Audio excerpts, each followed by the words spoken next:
आम इंतखाबात का शेड्यूल आते ही वादों का मौसम शुरू हो गया है, लेकिन माजी में किए गए वादे पूरे होते हैं या नहीं, ये बताएंगे डॉन न्यूज के रिपोर्टर सैयद वसीम, जिन्होंने मसाइल के गढ़ में एनए 232 की आवाम से बातचीत की तो वोटर्स ने शिकायत के अंबार लगा दिए।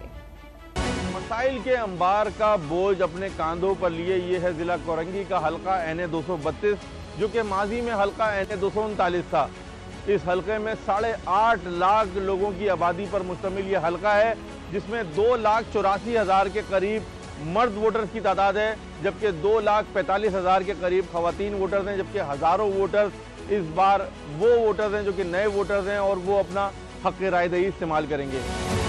माजी में इस हल्के से MQM के उम्मीदवारान कामयाबी हासिल कर चुके हैं, जबकि जो आखिरी इंतखाबात थे उसमें पाकिस्तान तहरीक-ए-इंसाफ के जो मेंबर कौमी असम्बली के उम्मीदवार थे उन्होंने इस हल्के से कामयाबी हासिल की थी।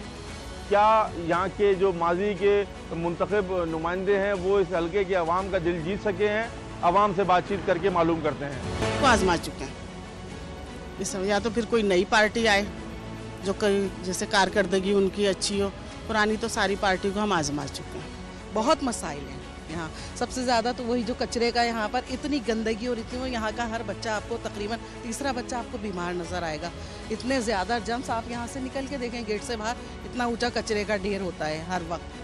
MP MNA कौन है हमें तो नहीं पता, हम तो नहीं जानते उनको कौन है। और जब इलेक्शन होते हैं तो बहुत ज़्यादा कैंपेन होती है, ये है वो है, हम ये करवा देंगे वो करा देंगे। अब हालत देखें इलाके की क्या हो रही है। सबसे बड़ा मसला तो यहाँ पे पानी की निकासी है कि जब भी बारिश का पानी होता है ऑल द टाइम एक तो गटर बहता रहता है और कचरा तो इतना ज़्यादा यहाँ पर है और कचरे की वजह से इतने ज़्यादा मच्छर होते हैं। इनके 6-7 सालों से हमारे इलाके में कोई प्रोग्रेसिव कार्रवाइयाँ नहीं होती, मतलब ऐसी कोई प्रोग्रेस ऐसी नहीं है जिससे आम आदमी को फ़ायदा मिलता हो।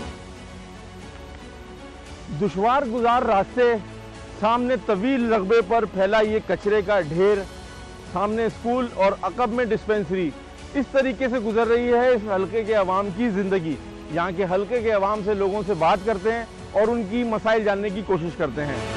कन्वेंस प्रॉब्लम भी बहुत है जो अभी 30 सालों में तो हमारी हल नहीं हुई।